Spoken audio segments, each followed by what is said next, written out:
At long last, you console legends are getting the love you deserve. Payday 3 has confirmed crossplay, cross-progression, and will be updated in line with all PC versions to maintain that community-wide update parity, aided by that move over to Unreal Engine. This is all taking place whilst poor PC players are floundering on update 237 in Payday 2, so I'm not sure console players have had such a relative win in the past 10 years, and the second dev diary focused on Payday 3's launch platforms emphasises this fact heavily.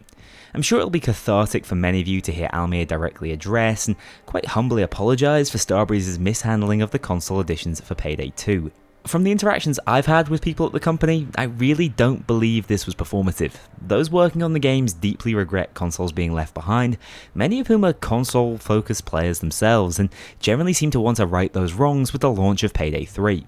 Let's not forget, failings with the console editions have also limited profitability in those areas, so it really is in everyone's best interest to get this right. I can appreciate the continued distrust I see in the comments section, but I'd also hate to see true fans of the game miss out on what's shaping up to be a pretty special title due to that well-founded hesitancy.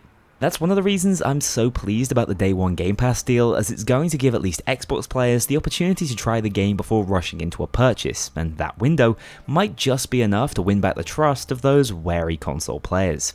Here's hoping that's the case, because I found Almir and Craig, the executive producer on the game, to be fairly persuasive in this dev diary, and even I, as predominantly a PC player, am looking forward to hopping on with the console portions of the community thanks to crossplay. That said, we all know you're not just here for console talk within a Kknowley video. Oh no, you want me to pour over more of the gameplay that's interspersed throughout the upload, and once again, I'm more than happy to oblige, and there's a lot of gold to sift through here. Immediately, it's worth mentioning that we're still only looking at two of Payday 3's launch heists, the Secure Capital Bank and the Art Gallery, which the more I look at, the more I love the aesthetic design of. That strange green filter from the initial trailer seems far less prevalent as we see more gameplay, which means instead of looking like Fallout 3's Capital Wasteland, we actually have a bright and vibrant New York City to enjoy and explore. Not for the first time, we see gunfights with money circulating the player, which I think is just such an awesome looking effect to spice up the already high-octane gunfights. Ragdolls are also still pretty impactful and hilarious, which was one of the low-key hopes I had for the game that I just don't think can afford to take itself too seriously at all times. Those moments of levity are crucial for the pacing and atmosphere of the game, so it's great to see vestiges of that jank early on. As I've mentioned previously, I've given up trying to pinpoint and name every weapon we see in these heist clips. I think I just get more wrong than I'd get right, but I do encourage you guys to get to theory crafting in the comments section from all these guns we've seen in today's footage. That said, I do have to highlight what looks to be the first sign of independent weapon customization, with red highlights on this rifle in extremely specific locations, which suggests there's been a logical progression of Payday 2's system when it comes to personalizing your own weapons. Weapon animations are also something that's been highlighted a lot in the comments, and I have to say, everything from shooting to reloading looks incredibly clean. I also want to draw a little attention to Chains over here, who's showing off a brand new third-person sprint animation. Heisters get lowered to the ground and run with far greater purpose, which will probably look amazing when charging into the bank with your squad. I think we're finally seeing the back of the very floaty looking and feeling movement design of Payday 2, with more weight to every action we've seen so far. Moving through the dev diary, we also get another glimpse of this gas grenadier enemy type, who looks like he's got quite the throwing arm. I love the unit's conceptual design, as it discourages teams from holding down advantageous sightlines constantly, forcing movement and almost certainly creating panic by doing so. I'm still a little fearful, having only seen heisters carrying one bag at a time, that this system will be lifted directly from Payday 2, but here's hoping there will be some loot mechanic innovations to make it just a little less of a chore. Uncertain if this is something we've seen before or I've just spotted it now, but at least the loud variation of the art gallery appears to involve a helicopter rooftop pickup, which confirms that form of escape is likely to be returning.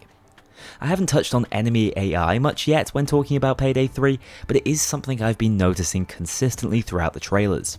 The shield enemy, for example, seems to be a tactical linchpin for the maneuvers of the SWAT teams. We can clearly see he's acting as a focal point for this squad to push forward as they intentionally group up around him. Remember, it's confirmed you can shoot this special through a protective blind spot in its riot shield, which creates excellent counterplay. In fact, we actually see a shield staggering backwards after being slotted a little earlier in this gameplay. This is excellent and will reward accurate FPS players, but on the other hand, it will also likely bait heisters into focusing down shields first, using up their ammo pool, creating opportunities for the cops group near them to rush you down as you reload. There's a very clear tactical development in the way AI functions, and specials appear to be pivotal in how they now vary up gameplay and create genuine traps for the heister. There's something much more human about the way they approach assaults on the Payday gang, which adds so much potential depth to the gameplay. As we hoped, it's looking like a single special unit could waylay an entire heist, whereas in Payday 2 they're dime a dozen and hardly make a tangible difference to the gameplay loop whatsoever. We also get a peek at what seems to be an armor cracking screen effect, indicating that a heister's health bar is now exposed. I know we've not really seen heisters wearing armor yet, and without a HUD it's difficult to say, but I'm 99% certain that's exactly what's taking place here. In today's footage, we get another look at the Piglet grenade launcher, which looks suitably powerful, leaving me wondering if there will be some sort of trade-off or punishment for taking one of these on a heist, as it appears to me to be balanced entirely differently from the regular weapons. If it's true that there are fewer cops on the map at once, as has seemed to be the case from trailer footage so far, AoE weaponry shouldn't be as powerful as it was previously, so I'd love to hear a little speculation in the comments as to what exactly is going on with that. I also want to draw attention to the damage that's being done on the world around the heist as we see it play out. This police car looks undrivable with incredible detail on its gnarled up flat tyre, not only resulting in a more realistic and immersive world, but also creating a sense of consequence to your actions, whereas in Payday 2, it almost feels like you're heisting in virtual reality and everything is fixed as soon as you break it. I do believe that Payday 3 will be a more grounded title overall than its predecessors, which lends itself well to more of a destructible environment. This is an interesting clip as I think it's an extended portion of the actual gameplay trailer showing the aftermath of the taser's new animation. It's possibly a grenade or flashbang going off which interrupts him here, with the rifle clearly firing up in the air beforehand. This makes tasers appear to be a much more deadly opponent, which makes sense bearing in mind we can now counter their electricity directly by shooting the charge pack on their hip. Very easy to miss, but I'm fairly certain this is the new Cloaker falling through a vent here to enter the map, confirming a return of their less conventional approach to ambushing heisters. Here we can see what appears to be the new flashbang mechanic, where instead of actually blinding you in real life with a solar flare, it simply interrupts the heister with a stun animation that looks far less irritating to deal with. I'd also like to draw attention to the cop in this clip, as he appears to be a unique unit with a lighter white and grey outfit. Whether this is a difficulty differentiator, as we saw in Payday 2, or the triumphant return of hostage rescue units is yet to be seen, but alongside this gold-clad spot from an earlier trailer, there's absolutely some variation in the regular enemies we'll be facing down across heists, and it'll be interesting to find out what roles they play in the NYPD. And one final thing I noticed, I think this is another gold-plated unit, but he undoubtedly blows up upon death.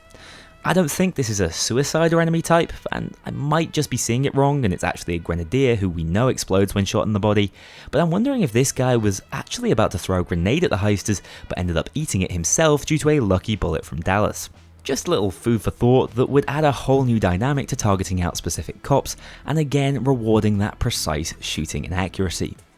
That's it for today's gameplay analysis, but I do want to touch on a couple of things that are highly pertinent to this video, those being the Nebula platform and choice of launch consoles. I truly feel for 8th gen console players, bearing in mind the current price of 9th gen and how hard it's been to actually get your hands on the likes of the PS5 until recently, but at the same time, I can appreciate why the decision to forego editions for them was made. It allows for that universal cross-platform launch and parity. It doesn't stunt what Starbreeze could do with the game in terms of graphics and performance, and it avoids the inevitable sunsetting of previous console versions when that time came. I believe that a previous generation console release would disappoint many fans in the long run, and could actually hamstring the game on other platforms.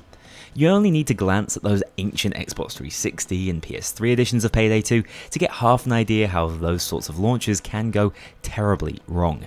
So I feel like the 9th gen console decision is more of a statement that Payday 3 really will aim for quality across the board, but I can only hope that those of you stuck with older consoles or less powerful PCs will be able to play the game sooner rather than later.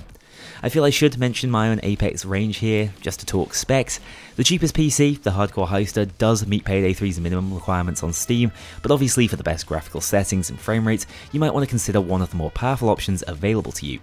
If that does interest you, check out the link in the description and browse the range, but remember there will be cheaper ways to access and play Payday 3 specifically if that's your #1 priority. The focus working with Apex has always been on building quality PCs via a streamlined service, but I'm more than aware that won't suit everyone's budget, so with all the console promises, it's nice to also have those options available to you.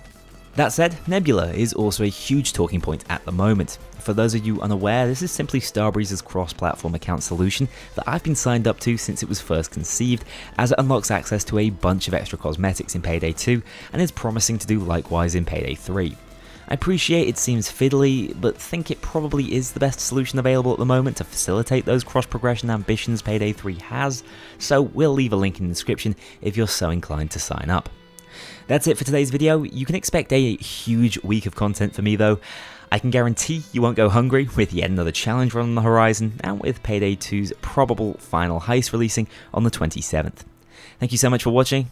See you all in the next one.